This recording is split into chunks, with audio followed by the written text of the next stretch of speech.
Are you fed up with diets that don't work and maybe diet culture in general? Then you're going to love this week's episode. Leah Hortin and I talk all about how health and finances are related, and I love her perspective because just like we talk about all the time, that your finances aren't like this cookie cutter system and one size does not fit all.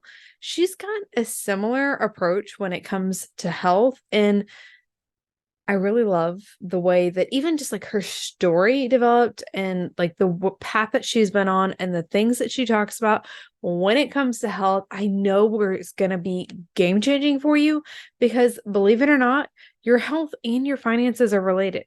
So when you're not stressed about money, you can take care of yourself better. But also when you have like making your health a priority helps your finances as well. So let's take a listen.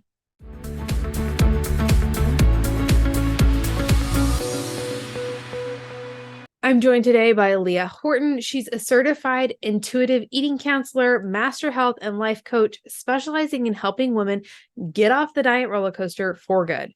Using the principles of intuitive eating, she empowers women to find food freedom, love their bodies, and redefine what health means to them.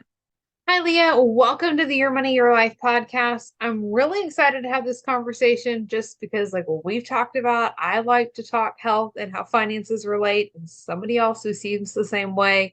This is going to be a lot of fun. Yes, I'm so happy for you to have me here. And yeah, my previous life was in finance and now I'm in health and they like go hand in hand together. And like I see so many similarities in how people approach them. So yeah, I'm really excited for this conversation today. Yeah. So let's dive in. What is your earliest memory around money? Mhm. Yeah, my earliest memory is actually clipping coupons with my mom. She was a single parent, a new airman in the Air Force, and we were tight on money. There were points where we were on food stamps and things, and she turned clipping coupons into like a really fun like activity for us as like for me as a kid. And I used to, like that's kind of like how I started. Like first it was matching pictures, right? Of like, oh, is this something that we eat? And then like as I learned to read and all of that, it was like checking expiration dates and organizing all of the coupons. And it was like a big deal on Sundays, getting the Sunday paper and going through all of the coupons. And it was really, I think looking back now, it's like, oh, that's kind of sad, but it was really, really fun. And it taught me a lot about being smart with money. Yeah, I was going to ask like how you feel that that impacted you. So I love that she made it fun because I think the connotation there is really important. So do you feel like you had more of a frugal outlook because of that, or because she made it fun, it was like, no, this is just something fun that we do and it didn't affect you that way? Yeah, it wasn't so much about, I know for her it was about frugality, but Right. for me it didn't come that way because it was the way she explained it was like if we want to be able to go do like fun things, like we get to save money here so we can do other things. And you're being a smart shopper by taking advantage of sales and using coupons and all of that stuff. We would like she taught me about like value versus cost, right? Of like looking at okay, this jar of salsa may look like it's cheaper, but really, if you're looking at volume, like this one is going to actually be the better value. And also, like, not necessarily going for like the name brand things and like the off brand stuff is just fine. And so that has definitely carried over with me. Like, I don't clip coupons now. I'm fortunate to be in a place where I don't have to spend my time doing that, but I do still like use like savings when I can and like, the coupon codes on websites and like stuff that's easy for me to like, yeah, I'm going to get savings where I can because that means I get to spend that money on things that are of higher value to me. Yeah, I love that and how she taught value versus cost. Mhm. Oh my goodness, that's like amazing. That's some of the things that we talk about inside. Well, it really isn't a standalone program yet, but the financial course for kids, like those are the things that we want them to learn. So that's amazing that you were able to, like one of your first memories is of that. So is that one of your favorite memories around money growing up? Or is there another like maybe trip or something like that that stands out that it was like we were able to do this and this is like my favorite thing that I remember? Yeah, I think like growing up, that was probably the number one thing. Like grocery shopping was an adventure and it was this fun thing. I even like I was balancing the checkbook as soon as I was learning like addition and subtraction, and that was fun for me. And she made it all, educational and if I got us to like save a certain amount, I got a portion of that, or maybe I could get something for myself. And it was really, really fun. But like looking back at like so my past life was in finance. My favorite thing, I know this isn't growing up, but like we had an intern in our office who was 18, and I sat him down and taught him the power of like maxing out his Roth from out the gate at age 18. He was living at home, had extra money, and the shift in seeing him realize that, oh, I could have like $2 million in the bank if I just did this simple thing now for the rest of my working years. And like it blew his mind. Like you could physically see that. And I'm like, oh, that is really, really cool. And it makes me really excited about his life and his future. And I think that that's actually like my favorite memory around money and like the impact it can have on people when they start connecting the dots in what they can do with it and how being responsible early on can make a really big difference. That's awesome. I love that. And like seeing those aha moments is always like the fun part. Mhm. So, why don't you tell us, because now you're an intuitive eating coach, why don't you tell us a little bit like about your background? Obviously, you started in the financial industry and how you came to be like where you are now. Yeah. So I totally just fell into the financial industry. It was, I got laid off in 2008 during the recession and got to the point where I was just applying for anything and everything. And a financial advisor took pity on me because he was retired Air Force and my mom was Air Force. And so I think he was like, okay, fine, I'll hire you, even though you have no experience. Literally did not know the difference between like a Roth and an IRA, like nothing. I was really good at budgeting and like personal, finance stuff, but wealth management and all of that was beyond me. I didn't know what a 401k was, anything. Um, but he took a leap of faith on me, and it turned out I was actually really good at it. It's just my brain is very analytical and structured, and I'm like type A, so I was all in. And I was in the finance industry for about 13 years. And I enjoyed it, but it had shifted a lot. I had ended up moving to different companies and moving up in a small boutique wealth management firm. And the way that our company had moved was moving more upmarket to high net worth people and just helping them with like estate planning and tax mitigation and all of that stuff. And it didn't give me that excitement and fire like it does helping younger people or helping like people set up the first 529 for their kids or something like that that's really felt more meaningful to me. And so I had like a little early midlife crisis where I'm like, this is really what I want to do with my life. It's a good paycheck. It's a fine job, but it wasn't lighting my fire anymore. And I kept going back to like, okay, if I could do anything I wanted, what would I do? And it kept coming back to health. And I've always been really passionate about health for myself. My undergrad's in biology, and I've looked into multiple times of like getting into dietetics and becoming a nutritionist. And I always talked myself out of it because of the money. Like, oh, that's going to add another year of school, or oh, I don't want to pay 60 grand to get my master's and, work in a hospital. I just kept talking myself out of it. And so when I got to this point of like, okay, I need to do something that is going to give me passion and something I'm excited about, I literally Googled, like, what can you do in health without a degree? And health coaching is one of the things that came up. And I didn't even know it was a thing. I had no idea. Like I knew you could be a personal trainer or a nutritionist, but like there's this whole other realm. And I went down the rabbit hole and was like, oh my goodness, this is absolutely perfect. It is marrying my passion and a lot of the skill sets I had learned in management, working in this finance company, a lot around leadership and motivating people and communication skills and all of that stuff together with my interest in health was it was it for me. Like I immediately signed up and was like, okay, this is going to be my side project. I'm going to get my passion here. I'm going to still get my paycheck for my job. And that lasted about 6 months before I was like, no, this is all I'm doing. Like, I don't want to do this anymore. We need to figure out an exit strategy. So this is like the only thing that I'm doing. So that's kind of how I got started in health coaching. And as the time kind of progressed, I niched down into intuitive eating and I went and got my intuitive eating counselor certification as well, because what I really wanted to do was change how, especially women, I work with men too, but especially women, um, how they think about health and their body and their relationship with food. Because I think we get so much diet culture influence that we have to restrict and we have to focus on what the scale says. And it led to a lot of disordered eating for me personally. And I could see it in so many other people that that was what I really wanted to focus on because it's what helped me feel really good about my relationship with food and really improve my health without the lens of diet culture telling me I need to be a size 6. I love it.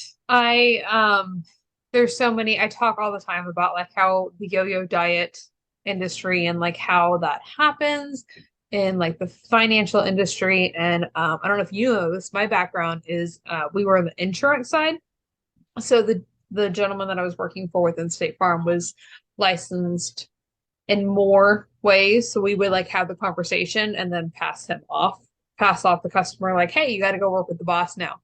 But, and I fell into insurance as well. For me, I responded to a Craigslist ad of all things, like I needed a new job because I had a young baby at home and I needed work when he was in daycare, and ended up that I totally loved it. I loved being insurance, doing all the things. And then like I realized I really started entrepreneurship about the same time, but I realized that there was this whole other world out here. And like I can focus on the relationship with the money and the coaching and helping you with the education piece. And then you can go talk to the advisor about all the other stuff. I'm like, that's perfect for me. Like I'll have people reach out and they're like, hey, you can do this and like get this certification. I'm like, but I don't want that. Like, I like my gig here. I like being able to have these conversations and doing these things. So I love the journey of how you found the same way um, to find like what you're passionate about. So, this is one of my favorite questions to ask, but often whenever we're talking with prospective clients, there's like this one thing. It's like this myth that they believe. And if you would just get this out of the way, you would like see the light, like, I don't know, angels would show up and it's like, like this. So what is that like one thing for you with when you're working with clients? Like, what is that one thing? Yeah, the number one thing that people need to realize to really see the big shifts is that weight does not equal health. That the number on the scale is not indicative of what your health looks like, and you can improve your health without losing weight. That doesn't have to be the thing that you do. And for a lot of people, focusing on that is actually going to be a detriment to their health. So if you can get to a place where like you realize that the scale is not the end all be all, that is going to be like the first step on putting you on the path of really creating sustainable health for yourself. So do you have your clients like even weigh themselves? There we go. I can talk. No, so they're their own bosses. I don't tell them Right. what to do, but I do encourage them to examine their relationship with the scale. And most of my clients do choose to not weigh themselves, at least through the duration that we're working together. Sometimes they'll get curious. The intuitive eating, there's a lot of misconceptions around intuitive eating. But what we say is that when you become an intuitive eater, anything can happen with your weight. Some people may lose weight because maybe they were binge eaters or emotional eaters. And if you can get a handle on that and learn to listen to your body better and, have other coping mechanisms for emotional eating, yeah, you may lose weight because you're eating less, right? Some people may change their relationship with food and not see a single thing change on the scale. And that's okay too, right? Because at least maybe mentally you feel better. Physically, you can still feel better. Maybe you're more energized or have less stress or anything like that. And some people may gain weight if they had been chronically under eating, if they're, lifelong dieters who have never eaten the proper amount of food, they may see the weight gain. And no matter any of those outcomes, it's all okay, right? It's no matter what happens on the scale, you're going to be okay. You're still working on your health. Maybe it looks like you're prioritizing your mental and emotional health right now, and that's okay. But at the end of the day, the only thing that the scale tells you is your relationship to gravity. Love that. I actually don't know. Whenever I started prioritizing my health, I hadn't weighed myself. And honestly, it was like a friend who started like this new nutrition program. And it was kind of like one of those, sure, like I'll do this just because. And then like I became totally addicted. I think that like I lost about 35 pounds, but I don't even know because I wasn't weighing myself before. So I was curious like what your answer was on that. And then it was definitely much more of a holistic shift because I wasn't so tied up in like what the numbers said. What if you finally could make consistent income and achieve that six-figure business without another software, without putting in more hours, or without posting more on social media? This episode of the podcast is brought to you by Cashflow Unlocked. Inside Cashflow Unlocked, I'll give you 3 essential keys to increasing your cash flow so that you make more money, understand your numbers, gain financial control and confidence, even if you just don't have the time for one more thing. This isn't one of those classes where you get part of the information and zero help. I call it a workshop for a reason. Yes, we're going to go over those 3 essential keys, but then we're going to walk through the first steps you need to take together so you aren't left in information overwhelm. See all the details, when it's happening, all the things, and register. Simply visit aimeecerka.com/workshop. And in case you're driving, that link is hanging out in the show notes for you. Well, what happens when you're just fixated on the scale is it's like we are literally putting blinders on and you can't see anything else. You're just so like looking day to day of like, what did I eat that caused my weight to go up or to go down? Or like, oh, I'm doing a good job. Like keep doing whatever it was that I do. And your body isn't like a simple math equation. It doesn't, it's not progress isn't linear and it's not giving you the full picture. And so if you can stop looking at the number on the scale, you can actually start noticing other benefits that you may be seeing. So are you getting stronger? Are you sleeping better? Do you have more energy? Is your skin clearer? There's all of these other things that come with it. And if you're only looking at the number on the scale, you're not going to be able to see those things. So that's why, a lot of people decide like, okay, yeah, you're right. Like, I'm not going to pay attention to that. Whatever happens, happens. And it's funny, like sometimes clients will be embarrassed. They'll be like, oh, I weighed myself. Like, or they'll like, oh, I went to the doctor and like saw the number on the scale. And, there's still like a little bit of a celebration if it goes down or if it goes up. It's like, okay, how are we processing this? Or they'll notice like, oh yeah, my clothes are like fitting a lot looser. I need to go buy new clothes or something. So there's other ways. And it's, the scale doesn't tell you muscle mass. It doesn't tell you water retention, especially for women. We like all throughout the month, our scales all over the place.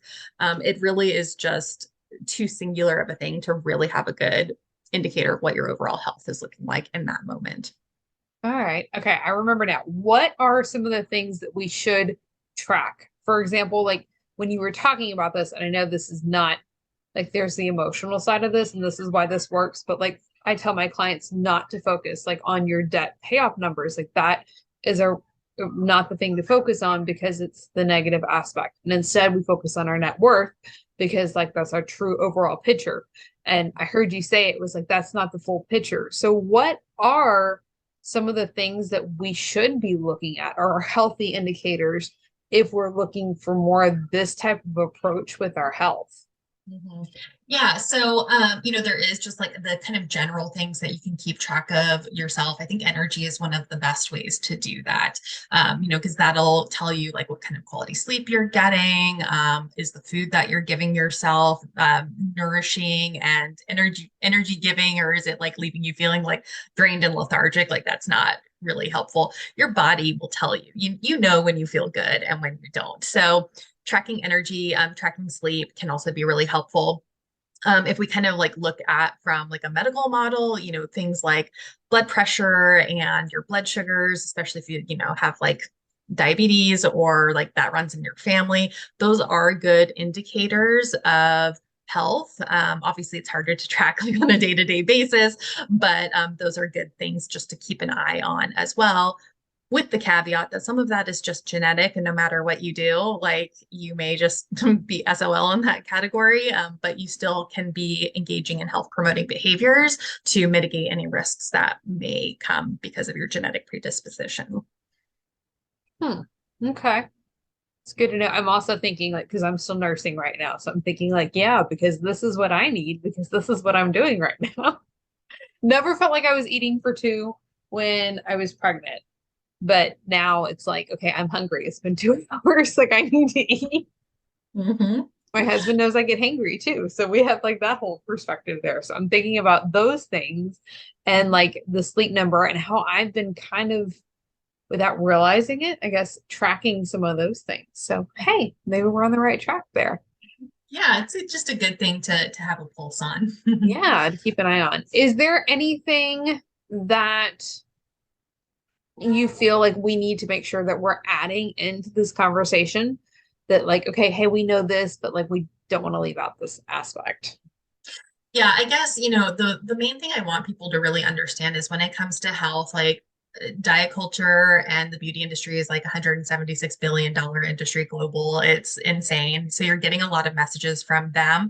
And they really focus on diet and exercise being like the end all be all for health and it being like completely in your control. If you're overweight, it's your fault. And that's not the case. There is genetics plays a really large role. But the thing that actually, second to genetics, that plays the biggest factor is going to be your socioeconomic status. And so that's like your accessibility to healthcare and nutritious food and the stress and the environment that you're living in and all of those kinds of things. So by focusing on improving your financial health, you are actually also improving your physical and mental well-being as well. So definitely keep up with that. And focus on stress management. If you're going to do anything, like I would rather you focus your time and energy on stress management than trying a new diet or a new workout plan or like trying to completely revamp how you eat.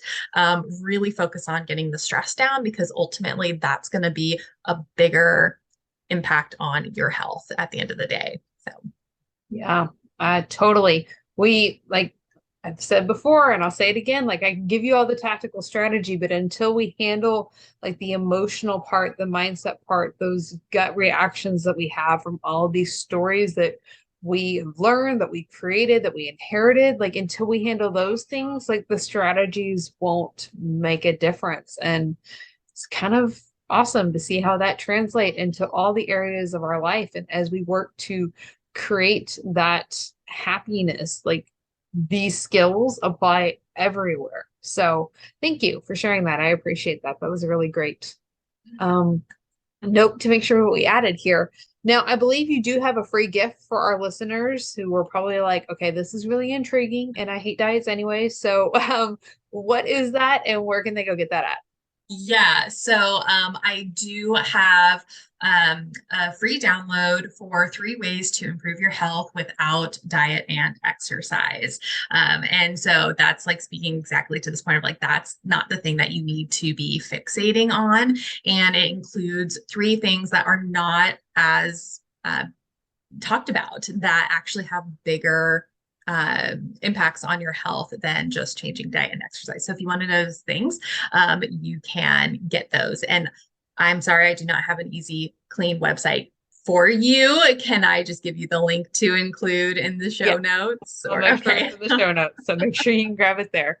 And that is really intriguing. So I'm probably going to go check it out too. And then where can our listeners find you online? Yeah. So I'm on TikTok and Instagram, anti-diet health coach. And the best place is my free Facebook group. It is antidiethealthclub.com. We'll get you there. And I have free trainings that I do every single week, guests that come in, kind of like a podcast, but it's like on Facebook. Tons of free resources and love connecting with people there and seeing what I can do to help them in their health journey. Awesome. And I'll make sure all those links are below as well, so nobody has to write them down and you can come back if you are driving or unloading the dishwasher. I think that's all I've got for now. We kept this one short and sweet, but extra impactful for you. So make sure to go connect with Leah, learn all the things, and we'll see you next time. Bye for now. Thanks. Thank you so much for listening to the Your Money, Your Life podcast. Wondering what's next? When you're ready, there are different levels of support that you can use on the path to creating unstoppable finances and your unstoppable life. After all, your finances are unique and your support should be too. Ultimately, we'll create a customized plan to ditch financial struggle for good that works for you, your goals, your priorities, your life. Go to workwithaimee.com to get started with one of our most popular programs, or you can book a Q&A call with me and we'll figure out what your next step should be.